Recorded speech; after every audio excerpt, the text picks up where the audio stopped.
관계상 마스크를 쓰지 않은 걸로 확인되고 있는데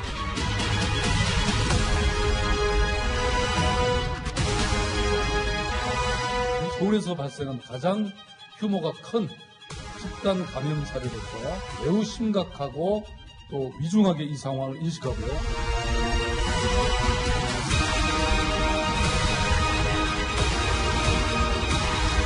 여러 지역에서 다중이용 시설을 통한 산발적인 집단 감염이 나타나고 있어 주의가 필요합니다.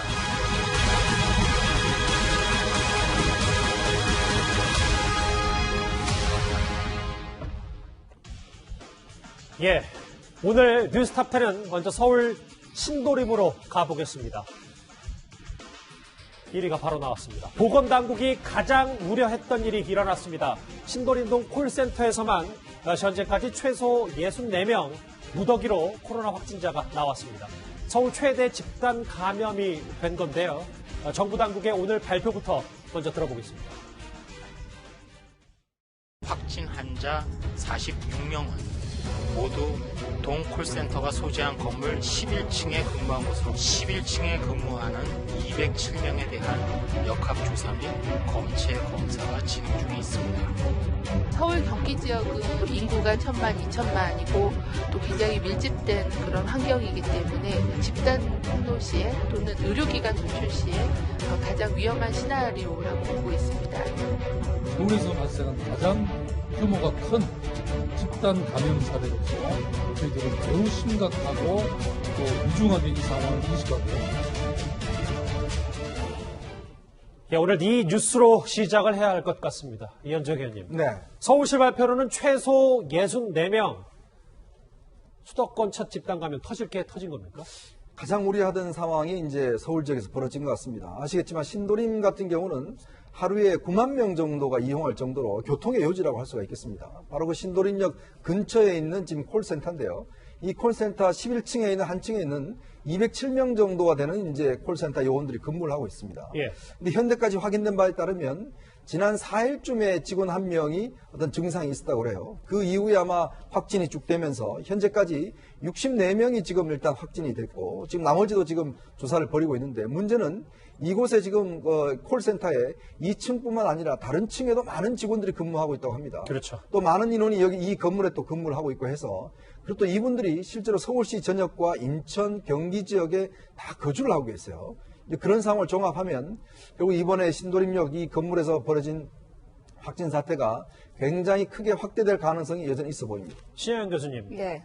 교육생 153명이 아직 전부 다 이 코로나 이 검사를 받은 게 아니기 때문에 앞으로 확진자가 더 무더기로 나올 가능성도 큰 거네요. 가능성 높습니다. 지금 뭐 200여 명의 직원들이 있고 아직 검사가 순차적으로 되고 있는 만큼 확진 환자는 늘어날 가능성이 높다라고 보는 거죠. 아직 그러면 최초 감염자가 이 콜센터에 어떻게 전파됐는지 아직까지는 확인이 안 된 겁니까? 그렇죠. 역학적 조사가 진행되고 있는 만큼 좀 더 기다려봐야 될 필요가 있긴 한데요. 예. 감염원의 시초가 어딘지 과연 찾을 수 있을지는 모르겠지만 그만큼 수도권이나 서울권에 우리가 모르는 감염이나 노출자가 산재에 있을 수도 있다는 간접적인 사건일 수도 있다고 생각됩니다. 그러니까 무증상 감염은 무증상 확진자가 우리도 모르는 사이에 돌아다녔을 수 있고 그게 결국 이 신도림동 콜센터로 퍼졌을 가능성, 이거 말씀하시는 거죠? 예, 무증상 감염자일 수도 있고요. 유증상인데 아직 확인을 못 받은 감염자일 수도 있는 것이죠. 알겠습니다.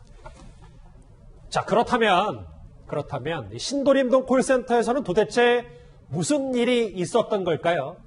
먼저 콜센터라는 직업의 특수성을 주목해봐야 할 것 같습니다. 콜센터 업무 관계상 마스크를 쓰지 않은 걸로 확인되고 있는데 콜센터 같은 경우는 이제 사업장 자체 형태가 독특한 경우지만 최대한 사업장들의 밀집도를 떨어뜨리기 위해서 유연근무제나 재택근무제 같은 걸 좀 활성화시키기를 권고하고 있고 글쎄요, 이 경우가 제일 우려되는 게 신 교수님, 이 콜센터 안으로 좀 들어가 보면 한 200명 되는 인원이 있다고 해요. 그래서 1m 가까이에 7, 8명이 지금 모여서 이렇게 전화 응대를 하고 있고 이 콜센터 직업적 특성상 뭐 다는 아니겠지만 일부 직원들이 마스크를 착용하지 않았다. 결국 이 코로나가 퍼질 수 있는 여러 위험 요소들을 다 갖추고 있었던 거네요. 그렇죠. 밀폐된 공간에서 다닥다닥 앉아서 근무를 장시간 했고요. 또 이게 특수성 있게 말을 하면서 계속 일을 해야 되는 업무이다 보니까요. 비말의 노출의 위험성도 높은 것이죠. 그만큼 이런 직업 환경에서의 감염 관리가 중요한데 예. 마스크, 손 씻기, 그리고 적절한 환기시설 이런 것들에 대한 방역, 앞으로는 대응 이런 시스템이 세팅이 되어야 되지 않을까 싶습니다. 장혜철 변호사님. 그런데 콜센터 측은 수차례 그래도 마스크를 좀 착용하고 콜센터 전화 응대를 하면 어떠냐라고 얘기를 했다. 이렇게 해명을 하던데요. 그런데 지침이나 권고에도 불구하고 사실 전화 상담하기 위해서는 마스크 착용한 상태로는 상당히 전달력에 무리가 생기지 않겠습니까? 따라서 대부분의 콜센터 직원분들, 상담원분들이 마스크를 착용하지 않고 이 전화 상담을 진행한 것으로 추측이 되고요. 예. 그런 과정을 통해서 이분들 직업이다 보니 쉬지 않고 말씀을 할 수밖에 없습니다.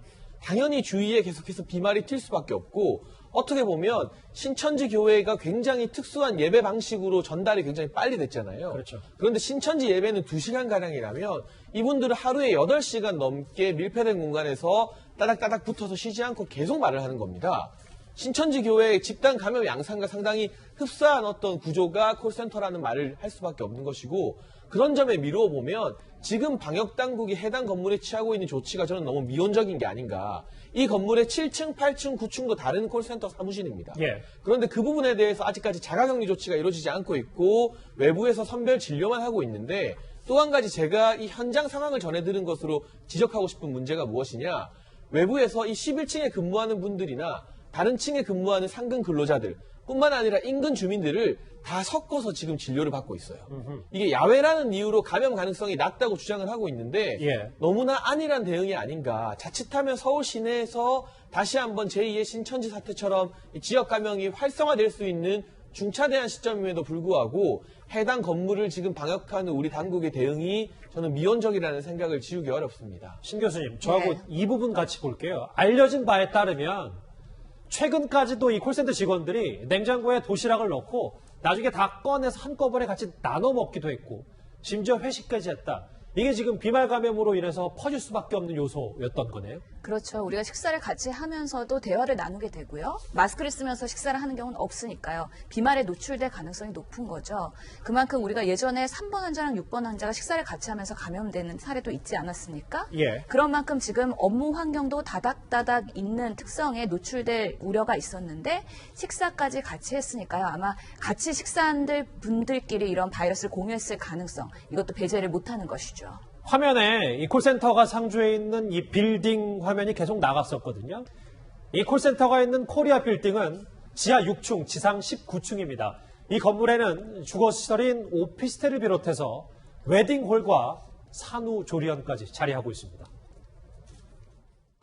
7층부터 9층까지 그리고 11층에 콜센터가 위치한 것으로 파악을 하고 있습니다. 일단은 11층에서 발견이 됐기 때문에 11층에 근무하는 분들이 현재 207명이고 207명에 대해서는 아직은 검사가 진행 중에 있습니다. 3월 한 4일경에도 환자가 증상이 나타나기 시작한 것으로 그렇게 파악은 하고 있으나 3월 4일경 며칠 전에 확진자의 코로나 증상이 있던 걸 파악하고 있으나 아직 뭐 전제를 달기했습니다. 최 교수님, 예. 이 빌딩 건물이요. 예. 11층 위에는 사무실 그리고 거주자가 있는 오피스텔들도 있고 뭐 밑에 웨딩홀, 산후조리원 지금 전수조사할 공간과 이 거주자, 입주자들이 한두 명이 아닙니다. 그렇죠. 현재로서 한두 명이 아니죠. 그러니까 모든 사람을 다 지금 조사를 해야 될지, 이제 아마 밀접 접촉자가 있는지 하는 부분을 함께 볼 것 같은데요. 문제는 이제 저 빌딩 자체 웨딩홀이나 산후조리원이 있기 때문에 많은 사람들이 접촉했을 가능성을 배제할 수 없는 상황이고, 물론 엘리베이터가 짝수 홀수층으로 운영되고 있긴 하지만, 그럼에도 불구하고 콜센터 같은 경우에는 7, 8, 9, 11층 이렇게 네 군데를 쓰고 있기 때문에 예. 콜센터 11층에 지금 근무하는 분들이 물론 무더기로 확진자가 나왔지만 그분들과 함께 엘리베이터를 썼던 분들 같은 경우에는 증상이 발현될 가능성은 충분히 예측해 볼 수 있는 부분이거든요. 그래서 제가 볼 때는 저 건물에 입주하신 분들, 저 건물에서 일하시는 분들은 의심 증상이 있을 때는 즉각적으로 신고하고 검사를 받아야 되는 상황이 아닌가 이렇게 볼 수 있을 것 같습니다. 맞아요. 결국 핵심은 거주자, 입주자의 2차 감염 이게 가장 우려되는 부분인데 이현정 의원님. 네. 지금 뭐 한번 화면을 봤던 분들은 조금 저기 6층에 윤건영 의원 네. 사무실 있네라고 놀라신 분들이 있는데 윤건영 의원도 지금 코로나 검사 받았습니까? 그러면? 그렇습니다. 일단 지금 이 그 위치가요, 사실은 굉장히 좋은 입지에 있어요. 신도림역 그 부근에 굉장히 사람들이 많이 가는 곳이기 때문에 보통 이제 선거운동 하시는 분들은 주로 이렇게 사람들이 많이 가는 어떤 그 건물에 선거운동 사무실을 잡는데 예. 윤건영 후보가 바로 이 사무실 6층에 지금 자리하고 있습니다. 아시겠지만 윤건영 전 국정상황실장인데요. 지금 여기서 이제 김용태 의원하고 이제 맞붙는 그런 상황인데 문제는 이 상황이 벌어지다 보니까 바로 이제 선거 캠프를 폐쇄를 하고 오늘 일단 그 검사를 받았습니다. 예. 현재는 음성이 나와서 그나마 다행인데요. 문제는 선거운동원들이 여기 수시로 이제 예를 들어서 왔다 갔다 하지 않겠습니까? 그렇죠. 그럼 또 이분들이 이제 그 주민들하고 접촉을 할 것이고 또 이분들이 어떤 면에서 보면 엘리베이터를 같이 이용을 하잖아요. 문제는 예전에 사스 같은 경우도 보면 한 층에서 이제 다 감염된 사례가 있었어요. 근데 나중에 보니까 결국 똑같은 엘리베이터를 이용을 하면서 이제 확산됐던 그런 경우가 있었습니다. 예. 그러니까 아마 이번 같은 경우도 지금 일단 오피스텔하고는 엘리베이터가 구분되어 있을 텐데 문제는 사무실 엘리베이터는 공용으로 쓸 거란 말이죠. 그렇죠. 그렇다면 이분들이 예를 들어서 출퇴근하고 하면서 실제로 같이 했기 때문에 아마 그런 우려도 솔직히 있는 것 같습니다. 신현 교수님. 예. 아까 저희가 짚어봤듯이 첫 번째 감염은 아직 모른다 그랬잖아요. 이 첫 번째 확진자가 해외여행, 그 대구 방문 경험도 없기 때문에. 그런데 또 이런 사건이 나오면 한번 곱씹어보게 되는 게 이 첫 확진자가 의심 증상임에도 출근을 했었더라고요. 그렇죠. 우리가 역학조사를 하면 이제 증상 발생일 시점부터 이제 추적이 들어가긴 하는데요. 환자가 지금 3월 4일부터 증상이 있었던 걸로 조사가 되고 있는 상황입니다. 그럼에도 불구하고 계속 출근을 했고요. 검사 시기가 늦어졌죠. 그리고 그 동안에도 직장 동료와 식사를 같이 하면서 같이 식사했던 동료들도 확진된 것으로 보입니다. 예. 19층 안에 얼마나 많은 인원이 입주해 있고 또 거주해 있는지가 분명히 드러나야 되겠죠. 이 콜센터 확진자들의 주거지는요, 서울, 경기, 인천 이렇게 각지에 퍼져 있습니다. 이제 콜센터 위치, 신도림이라는 곳을 주목해봐야 될 것 같습니다. 제가 뭐 단순히 읽어봐도 부천 5명, 강서구 5명, 은평구 2명, 동작, 금천, 광명, 안양, 양천, 뭐 멀리는 인천 의정부까지요. 이 장해찬 평론가님, 결국 신도림역, 유동인구가 가장 많은 곳에 밀집해 있는 이 건물이기 때문에 이런 파생되는 인원이 참 많은 거 아닙니까? 네, 신도림역 하루 유동 인구가 9만 명이라고 하거든요. 이 역을 이용하는 1호선과 2호선이 교차되는 지점이기 때문에 교통의 여지이면서 서울이나 경인 지역, 주거지가 상대적으로 먼 분들도 신도림역을 통해서 해당 건물에 출퇴근을 해왔습니다. 예. 경기도와 인천에서 나온 확진자가 지금 벌써 27명이고요. 보시는 것처럼 인접한 구로구, 양천구, 강서구뿐만이 아니라 북쪽으로는 의정부까지 그리고 노원과 은평까지 확진자가 나왔고 김포에도 확진자가 나왔습니다. 상대적으로 강남과 또 가까운 동작구에도 2명의 확진자가 나왔어요. 이 구로의 이 건물에서 일어난 집단 감염 사례가 구로에서만 그치는 문제가 아니라 서울 전역과 경기도, 인천까지 굉장히 넓게 영향을 끼치고 있고요. 인천에 확진된 분들의 동선 같은 경우는 비교적 일찍 역학조사 결과가 조금씩 나오고 있는데 예. 대중교통 이용해서 인천 시내의 대형마트나 전통시장, 재래시장 등은 이미 이용한 것으로 조사 결과가 나오고 있거든요. 이 확진자분들이 각각의 주거지에서 얼마나 많은 동선으로 또 다른 사람들과 밀접 접촉을 했을지 모르는 상황이기 때문에 그렇죠. 정말 비상사태를 선포하고 심각한 수준의 가장 최고 수준의 방역을 이 건물을 중심으로 실시해야 되는데 제가 앞서 언급드린 것처럼 여전히 우리 방역당국 지금 외부에 선별진료소 세워놓고 인근 주민들까지 무차별적으로 구분하지 않고 진료받게 하는 것은 너무 안이한 대책이 아닌가. 신천지 사태 이후에 배운 게 별로 없다는 생각마저도 들 정도입니다. 신현 교수님, 특히 근데 이 콜센터 직원들이 인천 지역 거주하신 분들은 1호선 타고 출퇴근을 하잖아요. 그런데 최근에 저도 지하철을 타면서 출퇴근을 합니다만 마스크를 웬만하면 다 거의 모든 시민들이 쓰고 있기 때문에 우리가 걱정하는 것만큼 지하철 1호선이 위험할까? 이 부분도 좀 생각해 봐야 되는 건 아닙니까? 그렇죠. 지금 인천에 14명이고요. 대부분 대중교통을 이용해서 출퇴근하면서 지하철 1호선 그리고 그 인천 노선의 버스를 이용하셨다는 거죠. 예. 우리가 보통 이 바이러스가 전파된다는 것은 비말 감염으로 직접 전파가 될 수도 있고요. 그렇지 않으면 손을 매개로 한 감염들이 있기 때문에 대중교통을 이용할 때도 주의가 필요한데요. 특히 이런 확진자나 감염자가 기침을 하고 그 손으로 만지는 여러 가지 손잡이들이나 공공시설로 이걸 매개 관계로 해서 노출도 될 수 있는 부분이기 때문에요. 그래서 소독과 방역 이런 것들이 매우 중요한 부분인데 이 확산세가 얼마나 증가할지는 조금 더 지켜봐야 될 것 같다는 생각이 하나 듭니다. 더요. 왜냐하면 1호선에 만약에 그 콜센터 직원들이 출퇴근 시간에 같이 탑승했던 시민들 전수조사는 사실상 불가능한 거잖아요. 그렇죠.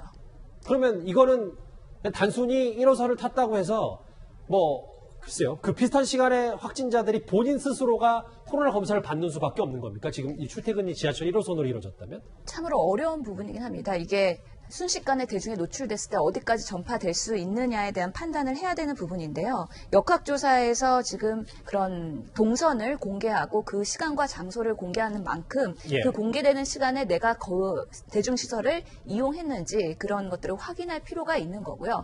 그런 분들을 일일이 다 찾아내는 거는 한계가 있습니다. 내가 의심 증상이 있거나 아니면 걱정되는 우려하는 부분이 있다 그러면은 그런 경우에 선별진료소나 아니면 알겠습니다. 안심외래 같은 것들을 방문해서 검사할 수는 있겠죠. 예. 이 문제는요, 종교시설처럼 이렇게 콜센터가 시한폭탄이 될 수 있다는 점 간과해서는 절대로 안 되겠습니다. 서울시가 운영하고 있는 120 다산 콜센터에서는 413명이 근무하고 있는데 위생 안전관리, 시설 방역을 보다 더 철저히 하겠습니다. 콜센터 등 밀집 사업장에 대한 주의도 기울일 필요가 있습니다. 기침, 발열 등 증상이 있는 직원은 출근을 자제시키는 등의 사업주들의 협조가 필요합니다.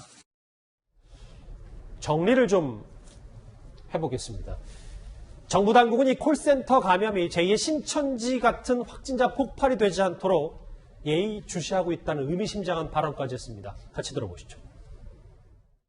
여전히 신천지 신도가 많은 것은 사실인데 서울만 해도 콜센터에서도 집단 감염이 나왔고 다른 지자체, 특별히 인구가 많은 서울이라든지 경기도 같은 지역에서 발생할 경우 또 다른 제2, 제3의 신천지와 같은 증폭 집단으로 발견될 우려도 있기 때문에 콜센터와 관련해서도 그렇고 앞으로 등장하는 그 집단적인 감염의 경우에도 신천지 신도들과의 연관성까지도 과학조사를 통해서 최대한 파악해 보도록 하겠습니다. 수도권에서 일어나고 있는 산발적 집단 감염에 대해서 하나하나 이제 권주록 부본부장도 짚어보겠다는 건데, 신 교수님 정리해 볼게요. 아직 이 콜센터 직원과 신천지의 연관관계는 나온 건 없는 거죠? 예, 아직까지는 이런 신천지 관련성은 역학조사에서 나온 바는 없기 때문에 무관할 것으로 보이나 조금 더 확인이 필요한 부분이라고 생각이 듭니다. 그러면 이 제2, 제3의 신천지 같은 증폭 집단으로 발견될 우려, 혹시 이게 수도권 전반적인 대유행어까지 번지는 건 이건 좀 과한 걱정입니까? 저희가 항상 그런 것들을 대비하고 우선은 준비해야 된다고 얘기를 했습니다. 지금 대구 경북 사태 이외에도 다른 지역에서 제2의 사태가 발생하지 말라는 보장이 없고요. 예. 특히나 말씀드린 것처럼 수도권이나 서울에서 이런 일들이 발생하면 그 폭발력이 더 클 수가 있기 때문에 항상 조심해야 되지만 우리가 대구 경북 사태를 통해서 한번 경험을 해보지 않았습니까? 예. 그렇기 때문에 두 번째 발생한다, 세 번째 발생한다 이럴 때는 조금 더 유연하고 빠르고 신속하게 대처할 수 있는 매뉴얼 등이 있다라는 거는 조금은 안심할 상황입니다. 서울 최대 집단 감염지가 된 콜센터, 신도림동 콜센터 얘기 첫 번째 이슈로 짚어봤습니다.